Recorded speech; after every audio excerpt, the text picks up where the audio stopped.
Tivemos 3 novos montadores de dragão aqui nesse episódio de House of the Dragon. Adam de Casco monta Fumaresia, dragão que anteriormente pertenceu a Lenor Velaryon.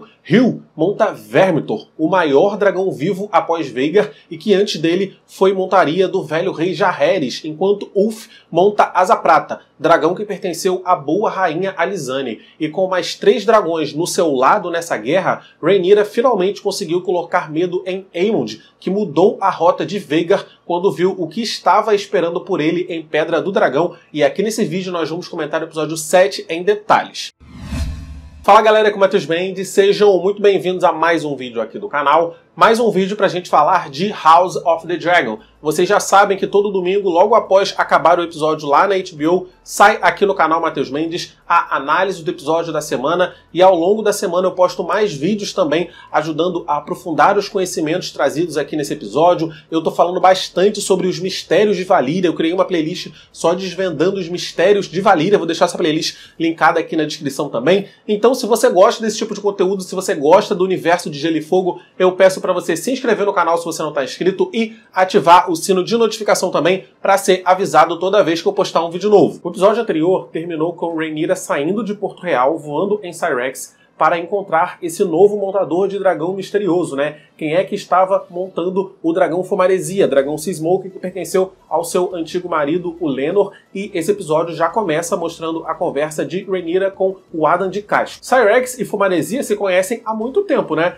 Porque Fumaresia era dragão do Lenor, Syrax da Rhaenyra, eles eram casados, eles moravam ali em Pedra do Dragão, tinham uma relação amigável, então assim, esses dragões, eles são amigos, mas aqui nessa cena eles estão se estranhando, porque o sentimento de cada um dos seus montadores em relação ao outro é um sentimento de cautela. Rhaenyra não sabe o que Adam pretende fazer agora que ele reivindicou Fumaresia, e o próprio Adam também não sabe o que esperar da Rhaenyra. Ela poderia estar indo até lá para prendê-lo porque ele roubou um dragão Targaryen. Rhaenyra de imediato pergunta da linhagem do Adam. O Adam diz que a mãe dele era uma carpinteira de navios, mas o pai, ele diz que não era importante. Ele se nega a dizer quem é o seu pai. E assim, o Adam tá totalmente certo nessa cena, nós entendemos ele, porque Corlys Velaryon, ele é a mão da rainha. Como que o Adam se apresentaria como filho bastardo da mão da rainha, sabe? Quando o próprio Adam não é um bastardo reconhecido. Se o Adam de Casco fosse um bastardo reconhecido, ele se chamaria Adam Wardes, porque o Wardes é o sobrenome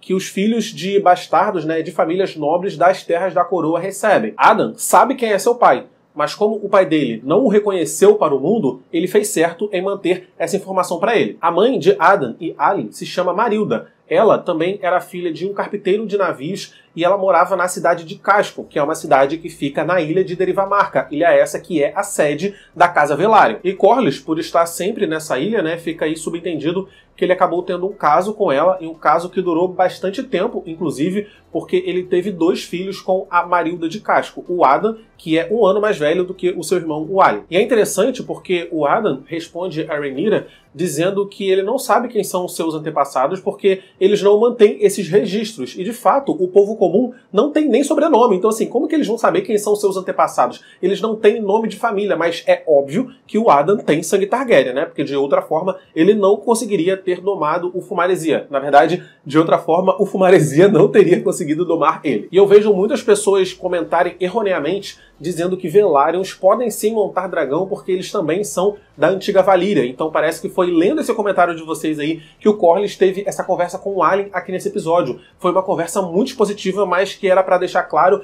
de uma vez por todas. Corlys disse pro Aelin que eles sim são sangue da antiga Valyria, mas que eles não eram e eles não são originalmente montadores de dragão. Em Valyria haviam apenas 40 famílias montadoras de dragão e a família Velaryon não era uma dessas famílias. 12 anos antes da perdição de Valyria, os Targaryens vieram para Westeros e se fixaram ali em Pedra do Dragão. Mas já existiam em Westeros 2 famílias valerianas que não eram famílias que montavam dragão, vivendo aqui. As famílias Velaryon, de Derivamarca, e a família Celtgar, de Ilha da Garra. E embora na antiga Valyria o costume fosse sempre casar irmão com irmã e primo com prima para manter o sangue do dragão puro, eventualmente os Targaryens misturaram o seu sangue com quase todas as casas nobres de Westeros, Pra vocês terem uma ideia, né, no período em que se passa a história de Game of Thrones, até mesmo o Stannis Baratheon tem sangue Targaryen. Claro que as famílias montadoras de dragão em Valíria casavam irmão com irmã e primo com prima para manter o sangue do dragão puro e assim seus descendentes continuarem montando dragões. Mas a gente viu que o sangue não precisa ser 100% puro para você reivindicar o dragão, embora quanto menos sangue Targaryen você tiver, menor são as suas chances. Corlys não sabe muito sobre a mãe dos meninos, ele não sabe muito sobre a ascendência dela,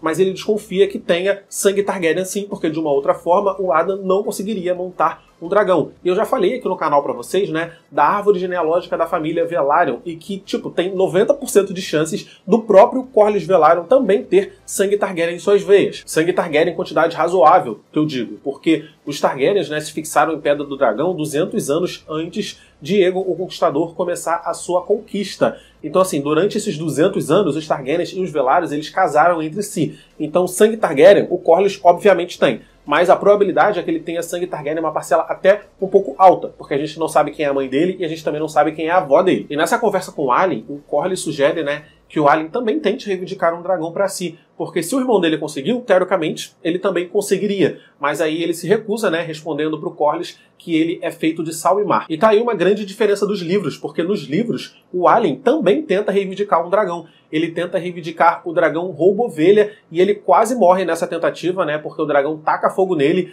e ele só sobrevive porque o Adam, ele tava ali na espreita já para salvar o seu irmão com Fumaresia, e aí Fumaresia espanta roubo-ovelha vai para lá e o Adam rapidamente apaga o fogo das vestes do seu irmão. Alicent acaba ficando com queimaduras e cicatrizes, mas ele se considera um homem de sorte, porque muitos morreram tentando reivindicar esses dragões Targaryen, como a gente bem viu aqui nesse episódio, mas ele saiu com vida. E embora não tenha reconhecido nenhum dos seus filhos bastardos, o Corlys sempre prestou mais atenção no Alicent, né? No rapaz que falou pra ele que era feito de sal e mar. Mas agora que Adam tem um dragão e monta Fumaresia, que foi o dragão do seu filho Lenor, algo me diz que o Corlys vai olhar para o Adam com outros olhos. Adam é um bastardo, ele não foi instruído em nada e ele não sabe falar uma palavra de alto valeriano, mas ainda assim, aos trancos e barrancos, ele conseguiu voar com Fumaresia até Pedra do Dragão. O idioma que os dragões entendem e são treinados é o Alto Valeriano. Por isso que a Rhaenyra pediu para o seu mestre ensinar Alto Valeriano para o Adam e ensinar ao Adam também a arte de montar um dragão. A gente viu no final desse episódio com o Wolf que não basta você se conectar com o dragão para você virar um montador de dragão. Você precisa saber se portar em cima de um dragão. Você precisa saber se comunicar eficientemente com esse dragão também, e para isso o Alto Valeriano é essencial. A conexão entre um dragão e seu montador é uma conexão mágica, quase que telepática. Mas um dragão não é um escravo. O dragão é uma criatura que tem vontades próprias. Então você, como montador de dragão, você tem que saber exercer a sua vontade ao seu animal. E para isso o dragão precisa te entender muito bem. E com o Alto Valeriano tudo flui mais fácil. Rhaenyra procurou entre as famílias nobres que estavam apoiando, né, o seu lado na guerra, pessoas que tinham sangue Targaryen e que poderiam reivindicar os dragões sem montadores ali de Pedra do Dragão. Mas o Sor Steffon Darkley morreu tentando, enquanto Adam, de casco, um bastardo, conseguiu. E com isso, a Lady Mysaria sugeriu a ela procurar entre os bastardos pessoas para reivindicar esses dragões. Mysaria trabalhou em uma casa de travesseiros e ela sabe a frequência com que os príncipes Targaryens despejam as suas sementes nas cortesãs. Aliás, ali mesmo, em Pedra do Dragão, tem também muitos bastardos, porque é esperado que jovens príncipes produzam bastardos. É esperado que os lords, né, peguem algumas mulheres, peguem plebeias, e assim bastardos vão surgir. É esperado isso da nobreza. E descobrimos que o príncipe Baelon Targaryen, pai de Viserys e Daemon, produziu o seu próprio bastardo, o Wolf, que gostava de se gabar disso nas tavernas de Porto Real. Descobrimos também aqui nesse episódio que o Rue Martelo, né, o ferreiro do rei, ele é filho de uma bastarda do velho rei Jaehaerys. Ele menciona a mãe, diz que a mãe era uma prostituta e que as pessoas pagavam mais para dormir com uma mulher de cabelos prateados, mas que a mãe dele falava para ele que ele não era diferente dos filhos do irmão dela, Viserys e Daemon. Ou seja, o irmão dela é o próprio Baelon Targaryen, pai de Viserys e Daemon, logo o Rue é primo do Wolf. E assim, a mãe do Rue é filha bastarda do velho rei Jaehaerys. Quando o Wolf falou que era filho de Baelon Targaryen, eu vi muita gente reclamando, dizendo que Baelon nunca trairia a sua esposa, e eu sinto que vai ter gente reclamando também do Jaehaerys ter tido filhos bastardos, só que, cara, isso não me surpreende nem um pouco, porque é esperado que príncipes, que reis e que lords produzam bastardos por aí. Não me surpreende nem um pouco o Jaehaerys ter produzido bastardos, até porque na história dele com a sua boa rainha Alysanne, tiveram dois momentos que eles ficaram brigados, que ficaram conhecidos como a primeira e a segunda discórdia,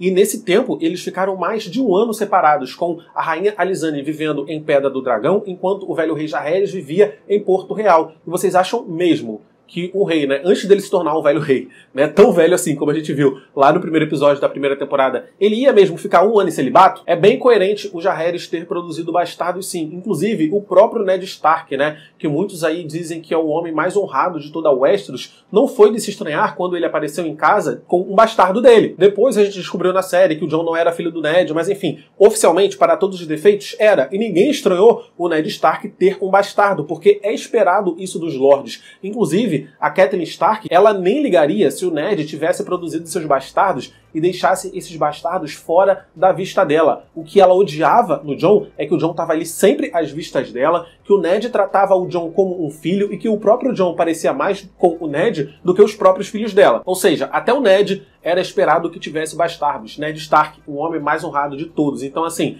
não me surpreende o velho rei Jaehaerys ter bastardos também, não. E foi atrás dos bastardos que a Rhaenyra foi atrás. Elinda divulgou a mensagem e os bastardos atenderam à convocação. E os navios da Frota Velaryon estavam todos prontos para trazer esses bastardos para a Pedra do Dragão. E para o mestre dos sussurros, o Larys Strong está muito mal informado. Tudo bem que ele não quis falar com o Aemond sobre esse boato de que o Fumaresia estava tendo um novo montador, mas agora a situação é diferente, porque Rhaenyra estava abertamente procurando sementes de dragão em Porto Real. E ele mora ali em Porto Real, então ele deveria saber disso. Enfim, muitos dos bastardos que estavam ali na cena da semeadura eram de Pedra do Dragão, porque os lords de Pedra do Dragão costumavam deflorar as donzelas, né, do povo comum ali da ilha. Aliás, um antigo costume de Westeros era chamado do costume da primeira noite, que dizia que o lorde daquela terra, ele tinha direito, né, quando um plebeu se casava, a passar a primeira noite com a esposa da pessoa. Então o lorde deflorava a esposa, a donzela, antes mesmo do marido dela. Claro que os plebeus detestavam esse costume em Westeros,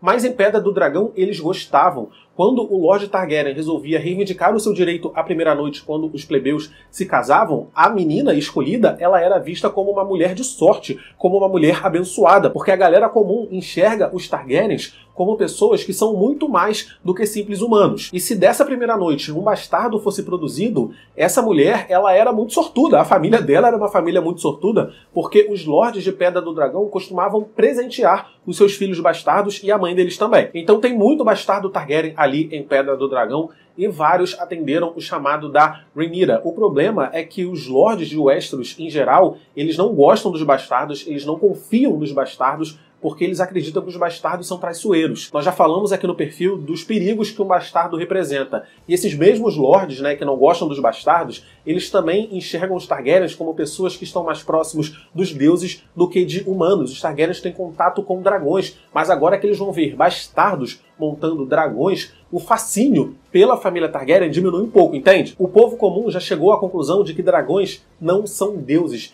e agora eles vão ver bastardos, pessoas que até ontem estavam passando fome ali na cidade junto com eles, montando dragões. E eles vão perceber que eles não estão tão distantes da família real Targaryen assim, sabe? Eles vão perceber que eles só não tiveram a oportunidade certa. E mesmo isso sendo benéfico para Rhaenyra aqui a curto prazo, né, na Dança dos Dragões, vai ser prejudicial para a linhagem Targaryen a longo prazo, porque vai deixar o povo comum, vai deixar as pessoas mais confortáveis em se rebelar contra os Targaryens, porque, nossa, os Targaryens não estão nada próximo de deuses, sabe? Robert Baratheon e sua rebelião que o diga lá no futuro. Mas já passamos da metade do vídeo, então eu gostaria muito de pedir para você deixar o seu like aí embaixo, porque quando eu peço só no final, muita gente acaba esquecendo, então pra garantir, deixa o like, por favor. Mas enfim, os bastardos chegaram ali em Pedra do Dragão, e a ordem, né, dos Guardiões de Dragão se recusou veementemente a ensinar Alto Valeriano para essas pessoas. E eu fiquei assistindo essa cena pensando, rapaz, te enxerga. Quem que é você? Aquela pessoa falando ali, nossa, mas os dragões são a lembrança da antiga Valíria, que não sei o que não sei o que lá. E aquele cara tava se achando que ele era próprio da antiga Valíria, né? Sendo que, assim, não. Só que não.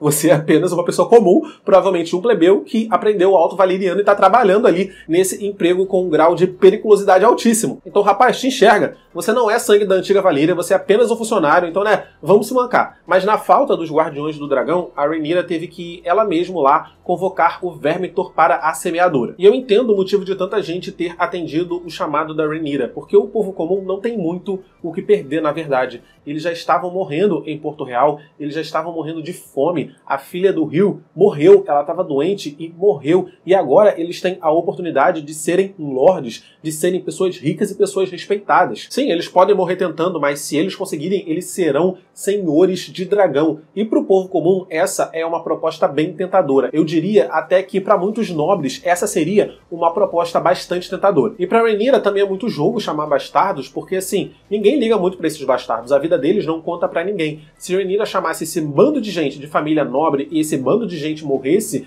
no final isso ia ser pior para ela, porque ela poderia perder apoio. Vermithor, Fúria de Bronze, o maior dragão vivo depois de Vhagar. Dragão que foi montaria do velho rei Jaehaerys, atendeu ao chamado da Rhaenyra, mas ele não ficou dócil quando as pessoas tentaram se aproximar demais dele, não. E é interessante a gente prestar atenção no comportamento dos dragões, né? Porque um dragão não ataca uma pessoa à toa, ele só ataca se a pessoa perturbar ele. O Vermithor permitiu que o Daemon tocasse nele no episódio final da temporada passada, e aqui nessa temporada ele permitiu que a Rhaenyra o tocasse também. Ele só se sentiu acuado vendo um monte de gente se aproximar dele com segundas intenções, porque ele sentiu, né, que aquelas pessoas estavam tentando reivindicá-lo, e por isso que ele atacou. Essa cena mostra o quão corajoso você tem que ser para tentar reivindicar um dragão. Foi dito nesse episódio que a Rhaena tentou, mas ela quase morreu e ela não conseguiu. E isso, pra mim, só prova mais uma vez o quão brabo o Aemond é. Ele reivindicou Vhagar enquanto ele ainda era uma criança. Na antiga Valíria, para você ser um montador de dragão, você precisava reivindicar o seu dragão. Então só os mais corajosos montavam dragão em Valíria. Aliás, todos os Targaryens também precisaram, porque o costume de colocar um ovo de dragão no berço, né, de um príncipe Targaryen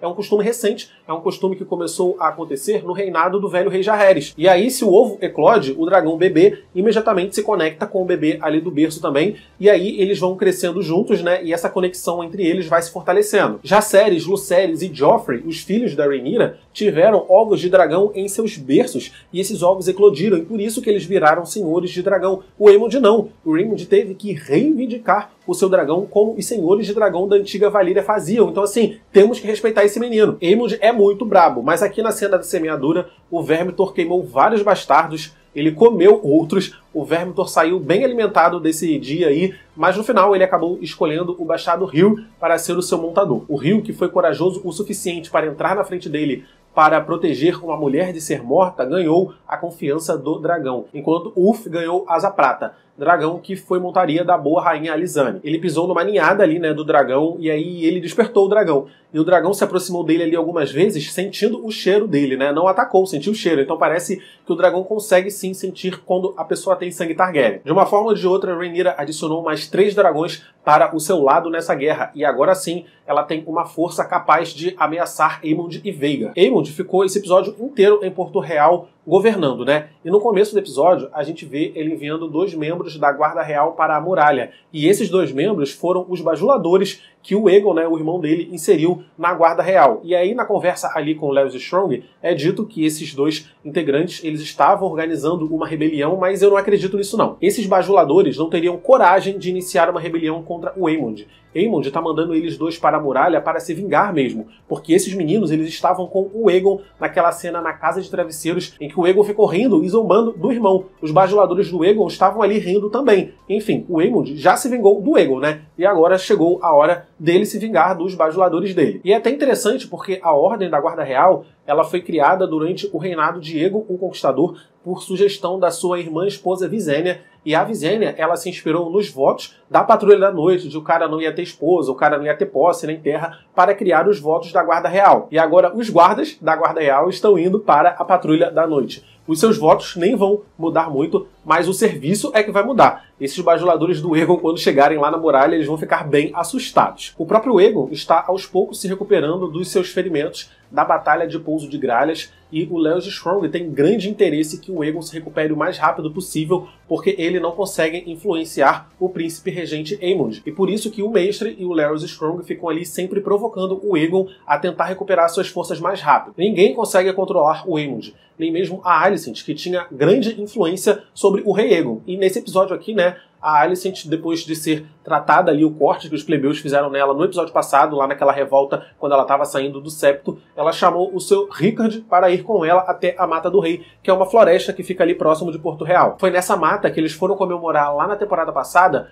o aniversário do Aegon, quando o Aegon ainda era apenas um bebê, naquele episódio que a Rhaenyra tem a visão daquele cervo gigante. Os reis de Westeros costumam ir nessa mata para caçar. E, inclusive, foi nessa mata também que o Robert Baratheon estava caçando lá na primeira temporada de Game of Thrones, quando o javali fez nele aquele ferimento mortal. Os reis e os lords gostam de ir na Mata do Rei para caçar, mas a Alicent foi lá para espairecer. E eu juro para vocês que eu achei que ela fosse convidar o Sir Rickard para entrar dentro da barraca com ela naquele momento que ela entra para dormir. Tipo, já que o Criston Cole não tá, vou usar o outro guarda da Guarda Real. Enfim, a Alicent deve estar extremamente arrependida porque ela poderia impedir essa guerra de começar, mas por uma má interpretação das últimas palavras do rei Viserys, tudo isso está acontecendo. Daemon finalmente conseguiu o exército que ele estava tanto querendo e parece que agora a história desse personagem vai andar. Ufa! O velho, né, Tully, que era o suzerano ali das Terras Fluviais, morreu e agora o jovem Oscar Tully é o novo Lorde Suzerano e ele convocou todos os Lordes das Terras Fluviais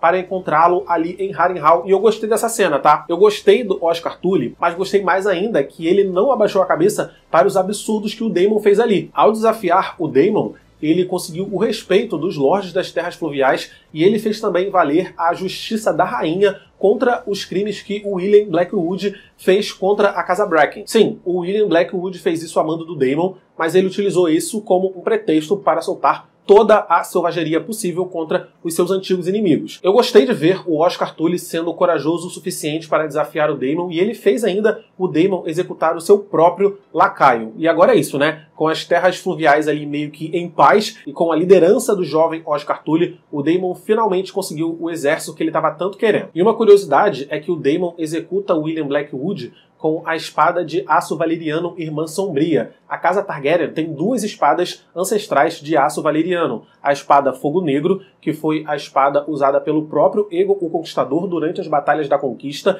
e essa espada foi entregue ao Aegon II na sua coroação. E a outra espada, Irmã Sombria, espada que o Daemon está usando, pertenceu à irmã esposa de Aegon o Conquistador, Visenya Targaryen, e ela foi dada ao Daemon pelo velho rei Jaehaerys pela sua expertise em batalha. Daemon provou ser um ótimo guerreiro desde muito jovem, e por isso que o velho rei Jaehaerys o presenteou com ela. E a reunião ali em Harrenhal aconteceu na frente de uma árvore represeiro, né? O que significa que o Bran Stark pode estar assistindo a tudo isso. As árvores represeiro são os símbolos de poder dos deuses antigos, e os filhos da floresta e os primeiros homens prestavam adoração a essas árvores, sabe? Eles prestavam sacrifícios a essas árvores. Os filhos da floresta talharam rostos nessas árvores e acredita-se que os videntes verdes podem enxergar através dos olhos dessas árvores e assim eles enxergam passado, presente e futuro. O Bran é um vidente verde, né? O que significa que ele pode estar testemunhando tudo isso que está acontecendo aqui em Harrenhal, e ele pode até mesmo estar influenciando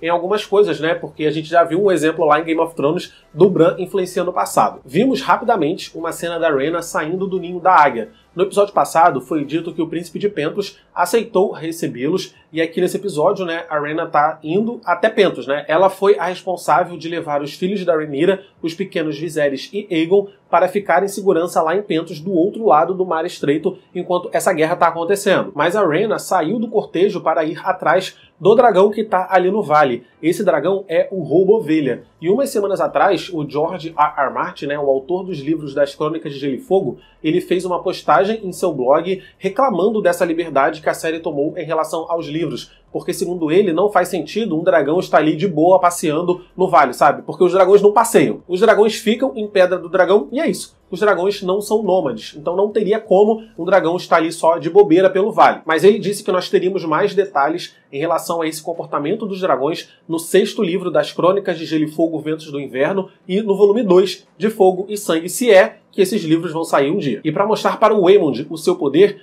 a Rhaenyra fez o Ulf voar até Porto Real com Asa Prata para atrair o Aemond até ela, e funcionou. Ulf sobrevoou o Porto Real com Asa Prata, deixando todo mundo ali muito alarmado, e isso foi quase que como um desafio para o Aemond, né? O que o Ulf estava fazendo era chamar o Aemond para a mão mesmo, e o Aemond respondeu à provocação montando em Vhagar e indo atrás dele. Acredito que o Aemond voou atrás do Ulf e de Asa Prata com o objetivo de matar os dois mesmo. Mas quando eles chegaram muito perto de Pedra do Dragão, o Aemond viu que ele estava em menor número e recuou. Pedra do Dragão agora tem Syrax com a Rhaenyra, Fumaresia com o Addan, tem Vermithor com o Ryu e Asa Prata com o Ulf. Esses 4 dragões estavam só esperando a velha Veigar se aproximar. Sem falar que Rhaenyra também tem Vermax do seu filho Jaehaerys, Bailalua da Baela e tem também Caraxes de Daemon, né, que são dragões que são grandes o suficiente para a batalha. Há atualmente 7 dragões grandes o suficiente para a batalha do lado da Rhaenyra nessa guerra, enquanto o lado dos verdes tem apenas 2,